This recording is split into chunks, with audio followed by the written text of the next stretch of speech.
Hoje pela manhã, né, ele ligou para mim, disse, Júnior, prepara aquela palavrinha para hoje à noite e tal, né? Aquela coisa, né? Surpresa, né?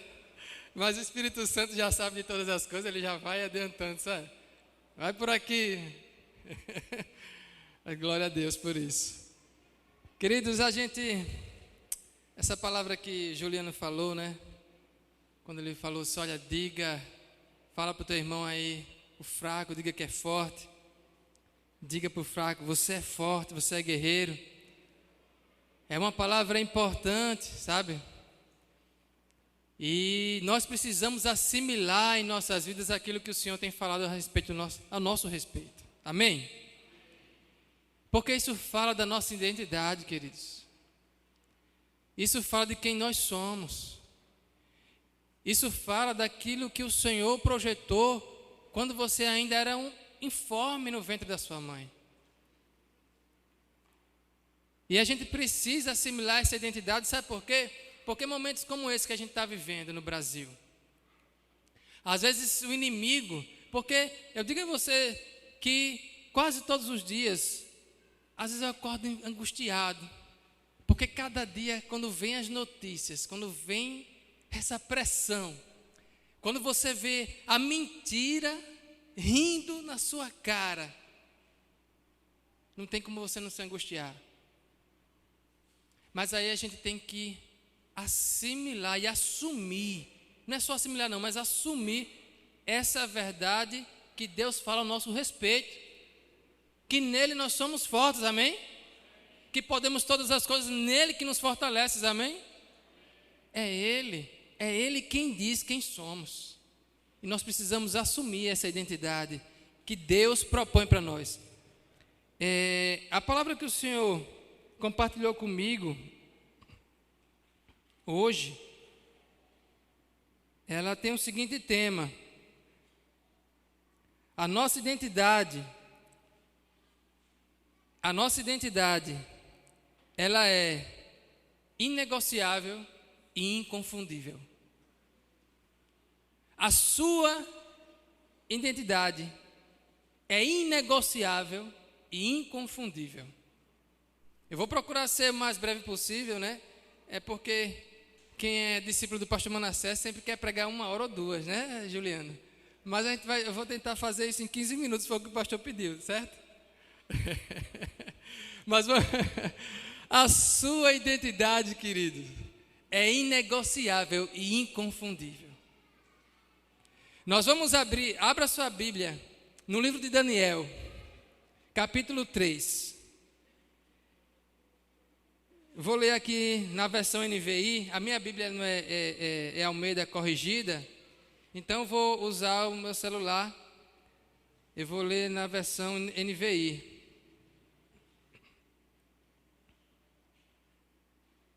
Daniel capítulo 3. Eu vou pular alguns versículos para não ler os 30 versículos, porque senão vai ficar bem corrido, mas essa é a passagem que fala sobre aquela passagem muito conhecida, né? Onde aqueles 3 jovens, Sadraque, Mesaque e Abednego, foram provados, né?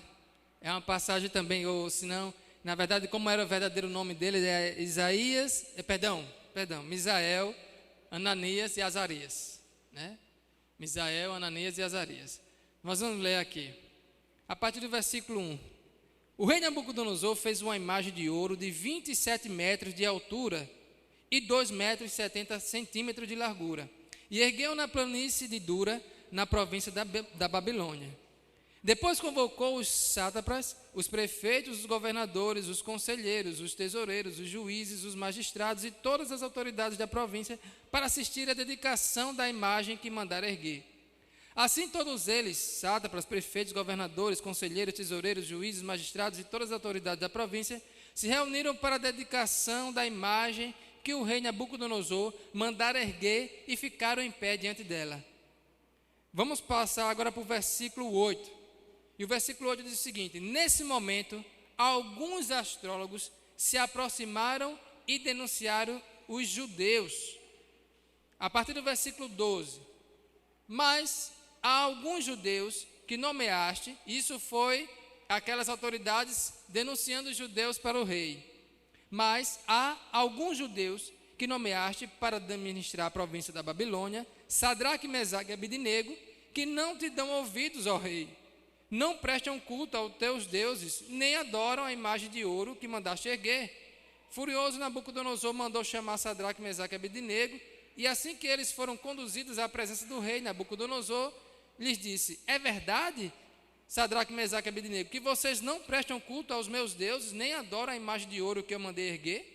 Pois agora, quando vocês ouvirem o som da trombeta, do pífaro, da cítara, da harpa, do saltério, da flauta dupla e de toda espécie de música, se vocês se dispuserem a prostrar-se em terra e adorar a imagem que eu fiz, será melhor para vocês. Mas se não a adorarem, serão imediatamente atirados numa fornalha em chamas, e que Deus poderá livrá-los das minhas mãos. Então Sadraque, Mesaque e Abednego responderam ao rei: Nabucodonosor, não precisamos defender-nos diante de ti. Se formos atirados na fornalha em chamas, o Deus a quem prestamos culto pode livrar-nos, e ele nos livrará das tuas mãos, ó rei. Mas se ele não nos livrar, saiba, ó rei, que não prestamos culto aos teus deuses, nem não adoraremos a imagem de ouro que mandaste erguer. Nabucodonosor ficou tão furioso com Sadraque, Mesaque e Abednego que o seu semblante mudou. Deu ordens para que a fornalha fosse aquecida 7 vezes mais do que o costume, e ordenou que alguns dos soldados mais fortes do seu exército amarrassem Sadraque, Mesaque e Abednego e os atirassem na fornalha de chamas. E os 3 homens vestidos com seus mantos, calções, turbantes e outras roupas foram amarrados e atirados na fornalha extraordinariamente quente. A ordem do rei era urgente, e a fornalha estava tão quente que as chamas mataram até os soldados que levaram Sadraque, Mesaque e Abednego. E estes caíram amarrados dentro da fornalha em chamas. Mas logo depois o rei Nabucodonosor, alarmado, levantou-se e perguntou aos seus conselheiros: não foram 3 os homens amarrados que nós atiramos ao fogo? Eles responderam: sim, ó rei. E o rei exclamou: olhem, estou vendo 4 homens desamarrados e ilesos, andando pelo fogo, e o quarto se parece com um filho dos deuses. Então Nabucodonosor aproximou-se da entrada da fornalha em chamas e gritou: Sadraque, Mesaque e Abednego, servos do Deus Altíssimo, saiam, venham aqui. E Sadraque, Mesaque e Abednego saíram do fogo. Os sátrapas, os prefeitos, os governadores e os conselheiros do rei se ajuntaram em torno deles e comprovaram que o fogo não tinha ferido o corpo deles. Nem um fio só de cabelo tinha sido chamuscado. Os seus mantos não estavam queimados e não havia cheiro de fogo neles. Disse então Nabucodonosor: louvado seja o Deus de Sadraque, Mesaque e Abednego, que enviou o seu anjo e livrou os seus servos. Eles confiaram nele, desafiaram a ordem do rei, preferindo abrir mão da sua vida a prestar culto e adorar o outro Deus, se não fosse o seu próprio Deus. Por isso eu decreto que todo homem de qualquer povo, nação e língua, que disser alguma coisa contra Sadraque, Mesaque e Abednego, seja despedaçado e sua casa seja transformada em montes de entulho, pois nenhum outro Deus é capaz de livrar alguém dessa maneira. Então o rei promoveu Sadraque, Mesaque e Abednego na província da Babilônia. Amém? Eu nunca falei tanto Sadraque, Mesaque e Abednego na minha vida. Aleluia. Mas gente, olha só. Vamos entrar no contexto dessa história, né? De tudo isso que aconteceu.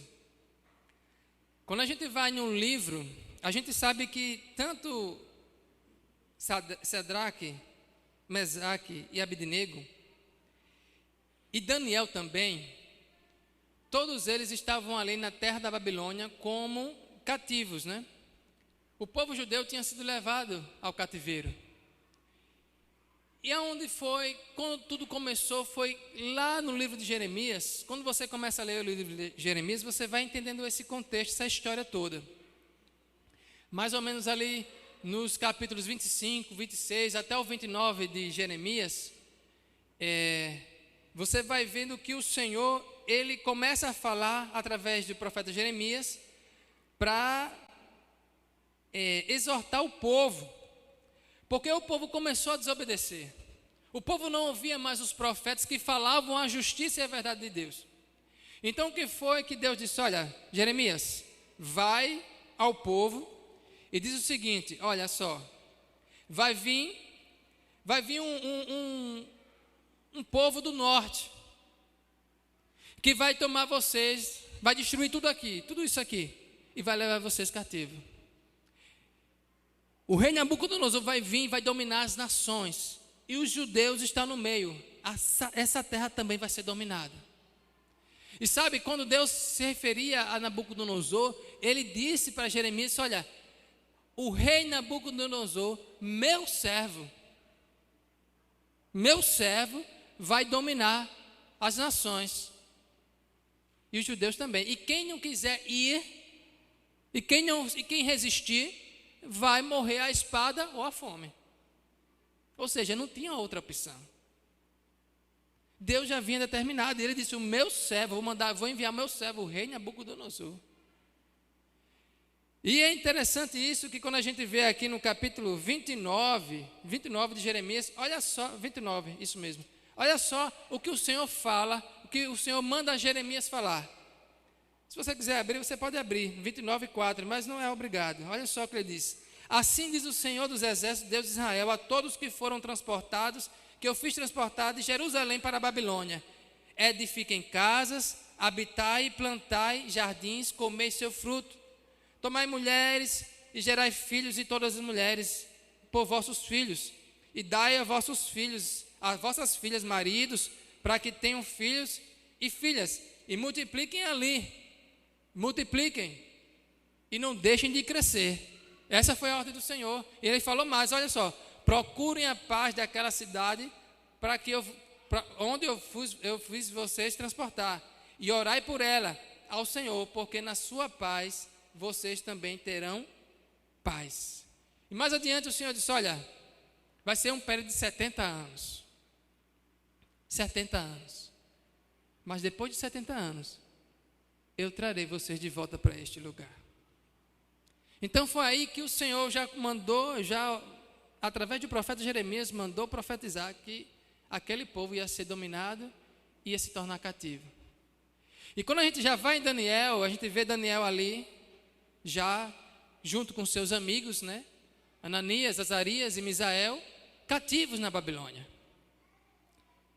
E quando a gente começa a ler o livro de Daniel, a Bíblia diz que o rei Nabucodonosor dá uma ordem ao chefe dos eunucos: olha, procura das nações aí os homens mais sábios, vai no meio dos nobres, dos judeus, e escolhe lá entre eles os mais bonitos, os mais formosos, os mais inteligentes, os mais sábios, e traz para cá, para que esteja na província com a gente. E assim foi feito, né? E no meio deles estava ali Daniel, Misael, Ananias e Azarias, ou Sadraque, Mesaque e Abednego. Os 4 foram escolhidos para estar ali junto. E eles iam ser formados, iam passar por 3 anos numa formação ali, para estar junto ao rei, para aprender línguas, culturas, a respeito de tudo que era da Babilônia. Só que Daniel,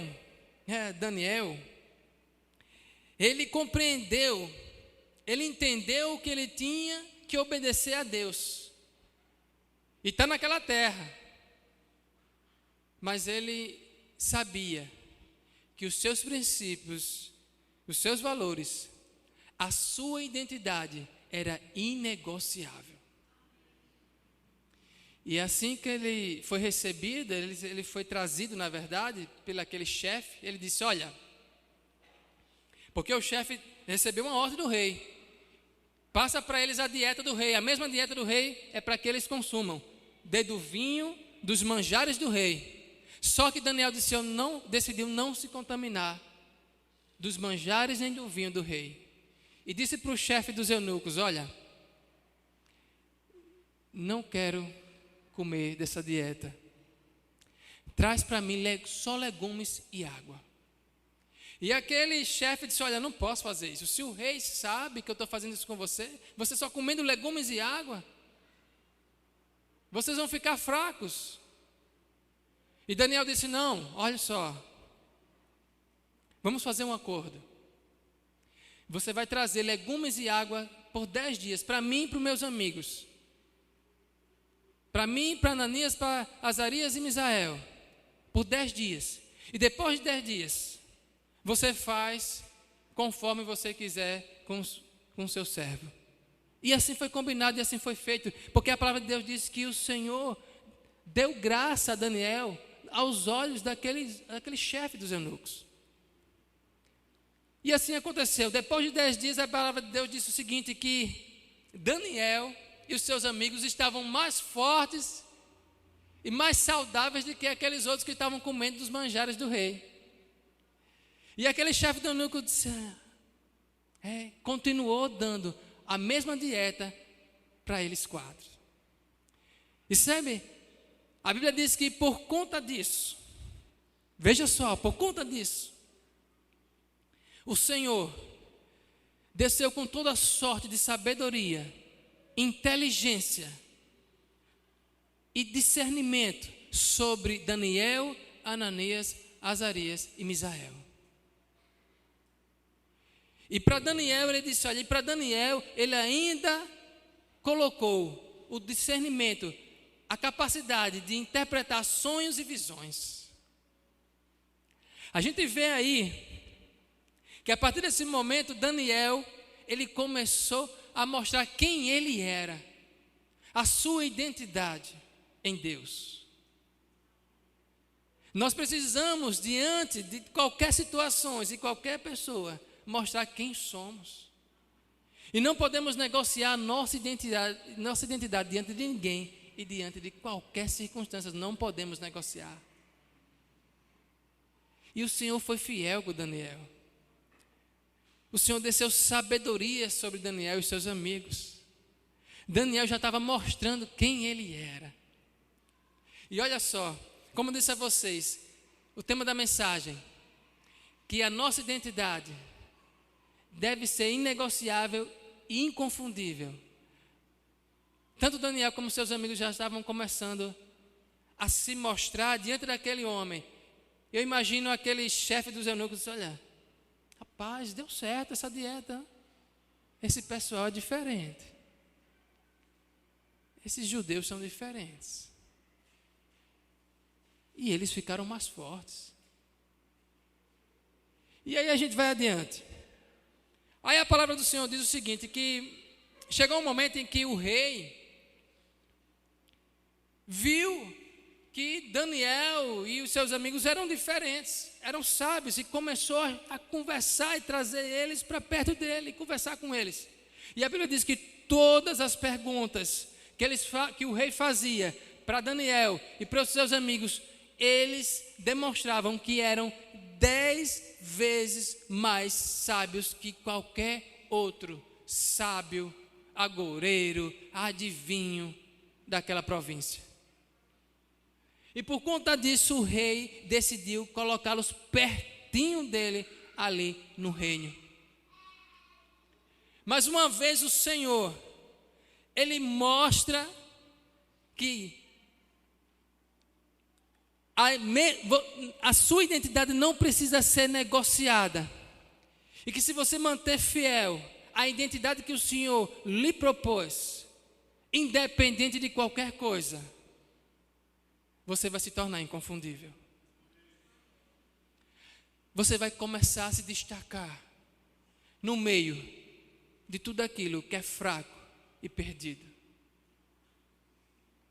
E mais adiante a gente vai ver, chega um momento em que o rei Nabucodonosor tem um sonho. E ele teve um sonho, só que ele disse, olha, eu preciso que alguém interprete esse sonho. E ele manda chamar todos os sábios, agoureiros, adivinhos do reino, todos aqueles que eram inteligentes. Aí chama todo mundo e diz, olha, eu quero que vocês interpretem o sonho que eu tive. Mas eu não vou dizer o que foi que eu sonhei. E ele pegou todo mundo ali, todos os agoureiros, todos os adivinhos, ficaram surpresos, mas como, rei? Diz pelo menos sonho, diz que foi que o senhor sonhou e a gente interpreta. Mas esse rei foi muito sabido. Ele disse, não, vocês podem dizer qualquer coisa. Eu posso contar aqui os sonhos. Ah, não, rei, isso aqui é isso aqui, não. Se vocês realmente são sábios, interprete o que eu sonhei, mas diga também o que foi que eu sonhei. Porque senão, ó, todo mundo morre. Mas não teve jeito. Os agoureiros ficavam perguntando, mas rei, diz pelo menos o que foi que o senhor sonhou. E o rei, não, diga o que foi que eu sonhei e interprete. E nessa história chegou um momento em que o rei já estava mandando amolar as facas, mandando amolar as espadas. E o que aconteceu? Eu disse, olha, ninguém adivinhou, manda matar todo mundo, porque é falso, não tem sábio, não tem adivinho, não tem agoureiro, não tem nada aqui. Manda matar todo mundo. Só que correram para Daniel, disse, Daniel, olha, está acontecendo assim, vão matar os sábios aqui. E Daniel sabia que estava no meio dessa história. Aí Daniel disse, peraí. Aí chamou os amigos, olha, Ananias, Azarias, Misael, vamos orar. Vamos orar, porque está vindo prova aí. O nosso Deus é o Deus que interpreta sonhos. Vamos orar. É nessa hora que é aquele que sabe quem é em Deus, que tem uma identidade de Deus, sabe a quem recorrer na hora da provação. Sabe, conhece o seu Deus.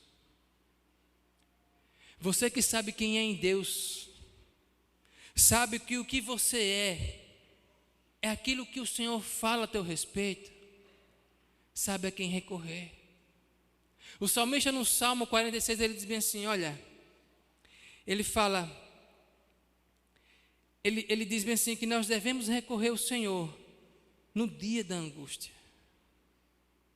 Que nós devemos buscar o Senhor no dia da angústia.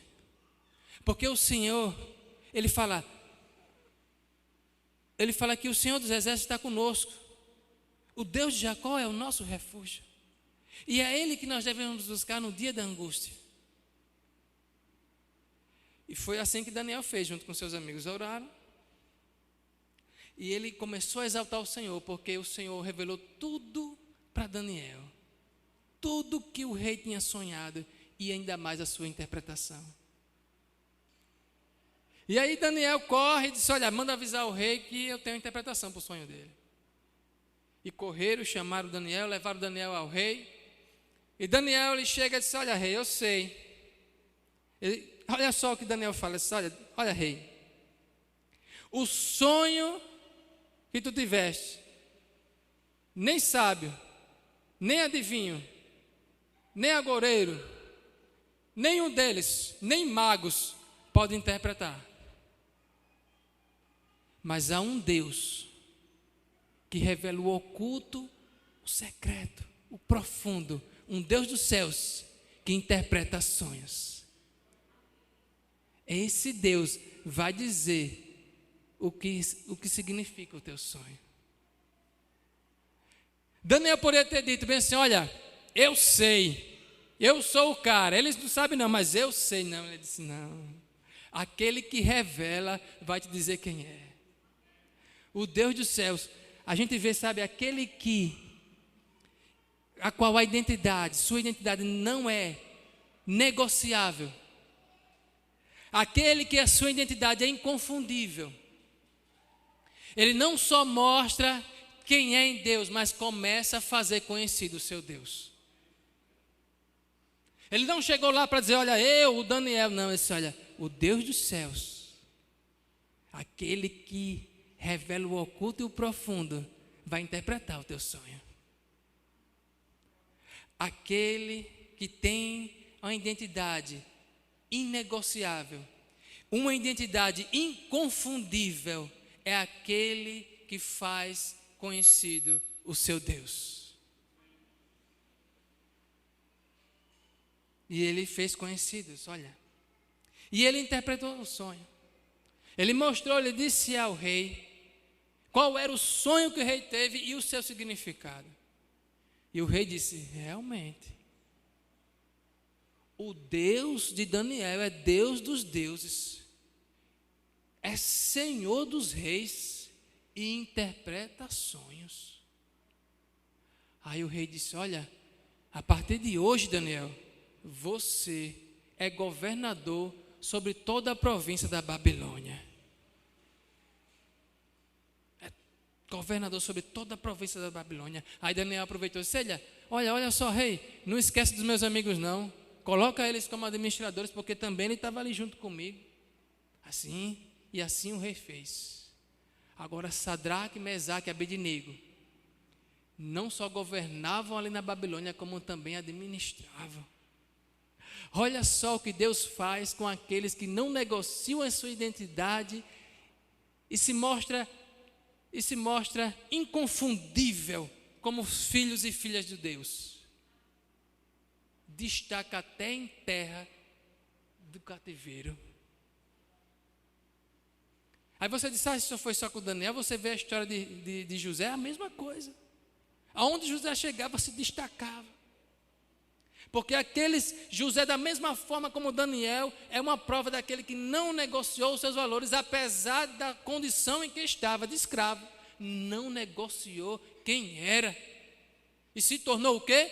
Inconfundível. Fala para o teu irmão, aí que está do teu lado: aquele que não negocia quem é em Deus, se torna inconfundível. Se destaca logo, querido. Se destaca logo. Aparece logo. Esse povo é diferente. Esse povo é diferente. Só que o que acontece? Tem aqueles que se levantam, que até identificam: esse povo judeu, esse povo é judeu. Mas não vem trazer bênção, não. Vem trazer perseguição. O que aconteceu?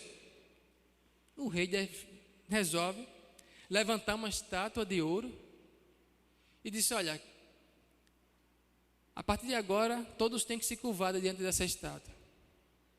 Quando ouvir as músicas, quando ouvir o saltério, quando ouvir a flauta, quando ouvir todo tipo de instrumento, de cordas, é para se curvar diante dela. Só que o que acontece? Os meninos não se curvaram. Ananias, Azarias e Misael não se curvaram quando foi tocado. E assim logo, pessoas que governavam algumas províncias foram correr para o rei: rei, aqueles judeus, olha só como ele já identificava os judeus. Aqueles judeus que tu colocasse aí, como autoridade aí, sobre tudo, não se curvou não. Desobedeceu o Senhor, rei. Nem levou em conta o que o Senhor disse, o teu decreto. Pode ter certeza, queridos, aqueles que não negociam a sua fé, aqueles que não negociam a sua identidade, aqueles que são inconfundíveis, serão perseguidos. Você está preparado para ser perseguido? Você está preparado para não negociar a sua identidade, se tornar inconfundível até diante dos seus inimigos? Porque aqueles que são inconfundíveis em Deus também serão perseguidos. Serão perseguidos. E aí o rei chama. O rei chama e diz: olha, me disseram isso a seu respeito, que vocês não estão se curvando, mas eu vou dar uma outra oportunidade. Quando for tocar, se prostrem. Tocou e eles não se prostraram de novo. E os meninos disseram: olha, rei, escuta uma coisa. O Deus a quem servimos, Ele é quem nos livrará. E mesmo que Ele não nos livre, nós não vamos nos curvar a outro Deus. Não vamos nos prostrar. E a Bíblia diz que o rei ficou muito irado, ficou furioso. Você percebe que o diabo, antes de matar, ele sempre tenta roubar e destruir? É assim que está escrito. Ele veio senão para roubar, né? Destruir, roubar e matar, roubar e destruir. Mas antes de matar, ele tenta roubar e tenta destruir. Você percebeu que antes ele podia chegar e dizer: olha, o que eles obedeceram, manda jogar na fornalha. Não, ele não fez isso não, Pedro. Sabe o que ele fez? Ele disse: eu vou envergonhar o Deus deles. Eu vou fazer o povo judeu ficar envergonhado. Eu vou fazer com que eles neguem. Agora, com medo, na pressão, eles vão negar.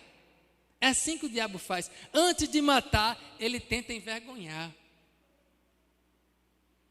Pode ter certeza que pressões vêm para tentar fazer você envergonhar e negar o seu Cristo. E eles não se curvaram. E o rei manda aumentar a fornalha 7 vezes mais e joga. E lançou eles dentro da fornalha. Só que, como a gente leu, o fogo não teve poder sobre eles. E ali naquele momento apareceu um quarto homem, que o rei identificou como filho dos deuses, mas a gente sabe que era o próprio Senhor que estava com aqueles meninos.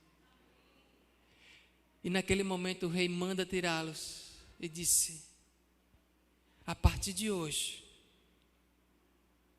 aquele que tocar nesses meninos, ou falar alguma coisa contra o Deus de Sadraque, Mesaque e Abednego, será destruído, ele e toda a sua casa, até ficar somente um monturo. Você percebeu que aquele que tem uma identidade que é inegociável, uma identidade que é inconfundível, não somente se identifica e mostra quem é em Deus, não somente fala e revela quem é o seu Deus, mas mostra quem é o seu Deus. Não somente fala a respeito dele, mas mostra na sua vida ele também. Porque não bastou somente Daniel, Sadraque, Mesaque e Abednego mostrar que eram diferentes.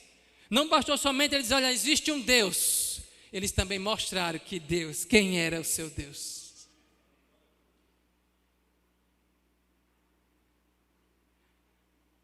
Se vocês permanecerem com a identidade inegociável, permanecerem inconfundíveis, Deus não vai ser somente, não só conhecido por ouvir falar, mas vai ser visto através das suas vidas.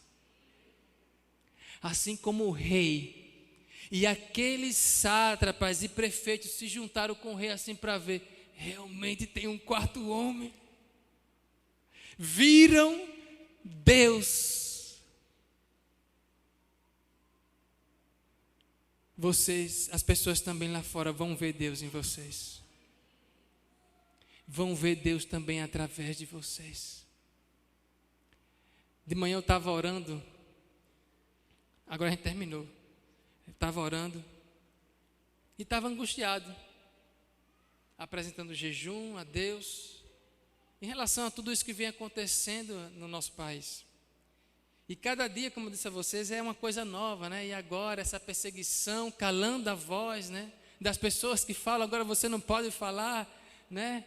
Que o Lula é ladrão, né? Que ele roubou, né? Que ele é associado ao PCC e tantas outras coisas. Você não pode falar, não, porque não pode, né? E agora, sendo a mídia sendo calada, aqueles que pelo menos falam a verdade, eu estava angustiado e falando: Senhor, é interessante que eu estava falando, Senhor, a coisa só piora. A coisa só piora, só piora.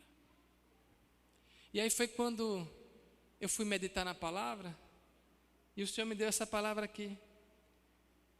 Todo dia eu leio um livro, eu terminei de ler o livro de Ezequiel, aí estou relendo agora Daniel. E o Senhor me falou sobre essa fornalha que às vezes é esquentada 7 vezes. E queridos, independente do que vai acontecer do dia 30 de outubro adiante, vocês têm uma identidade inegociável e inconfundível. Não é porque a fornalha aumentou 7 vezes mais que a identidade de Sadraque, Mesaque e Abednego mudou. Eles se mostraram inegociáveis com o diabo e inconfundíveis. Nós temos orado para que Deus venha derramar graça e poder sobre esta nação, amém? Nós temos jejuado e muitos têm orado e buscado do Senhor. Mas independente do que vai acontecer, dia 30 adiante, nós temos que permanecer com a nossa identidade cristã em Cristo, inegociáveis e inconfundíveis. Porque, queridos, não sei se você já tem percebido, a igreja agora está aparecendo. E o inimigo já percebeu a igreja. A igreja até então era algo um pouco morno, não se destacava mais, mas agora, nós, diante do nosso inimigo, a igreja tem aparecido, e as pessoas já nos identificou. Agora o inimigo já sabe quem é e quem não é de Deus, e quem está lutando e quem não está. Tem uns que estão se corrompendo, está comendo os manjares dos deuses. Tem outros que estão escondidos, mas tem outros, como nós, que estamos diante do inimigo dizendo: nós não vamos negociar com você, porque nós temos uma identidade em Deus, nós somos inconfundíveis. E o inimigo está aparecendo, está furioso contra nós, porque a igreja brasileira está se levantando, está irritando, está chateando, está incomodando. Sabe de uma coisa, queridos? Apesar de qualquer coisa que apareça, fornalha, seja lá o que for, no final, eu aprendi uma coisa nessa mensagem. No final, Ele vem. A fornalha pode esquentar 7 vezes, mas no final, o nosso Deus vem. No final, Ele aparece. No final, Ele surge. E Ele vem para glorificar o seu nome e colocar prostrado diante dEle todos aqueles que creram e que não creram. Como está lá em Apocalipse, vai chegar um dia que toda língua confessará e todo joelho se dobrará e confessará que só o Senhor é Deus. Amém? Vamos ficar de pé.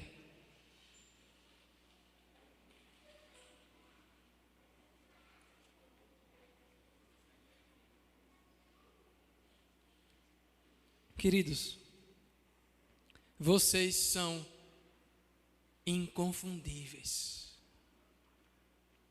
Se você ainda não é, comece a se tornar um inconfundível.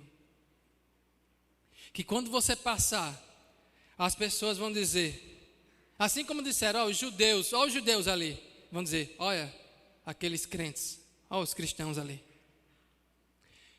Vão identificar com você, vão identificar vocês com raiva ou alegres. Alguns vão identificar vocês e quando vê vocês vão ficar alegres. Eita, tem um crente aqui que vai orar por mim. O Deus dele é diferente. Mas alguns vão chegar perto de vocês e dizer, olha, a gente tem que fazer alguma coisa para derrubar, porque esse pessoal é crente. Vocês vão ser reconhecidos para trazer bênção ou para serem perseguidos. É assim, mas uma coisa tem que ser, vocês têm que ser reconhecidos e inconfundíveis. Mas para isso, vocês têm que também ter uma identidade inegociável. Porque nesse período, tem crentes cristãos que se venderam. Você sabia que tem igrejas aqui em Maceió que estão caladas, não falam nada. Ou seja, estão negociando a identidade que eles têm em Cristo, que receberam em Cristo. Se é que eles têm alguma identidade, eu creio que não. Mas vocês permaneçam firmes, queridos. Não é circunstância, não são as situações, não é o resultado de uma eleição que vai dizer quem somos em Deus. Nós somos o povo de Deus, geração eleita, sacerdócio real, o povo inconfundível, aquele a quem Deus escolheu para ser luz em meio às trevas. E que a vossa luz brilhe sobre todos. Amém, queridos? Glória a Deus. Amém, amém, amém.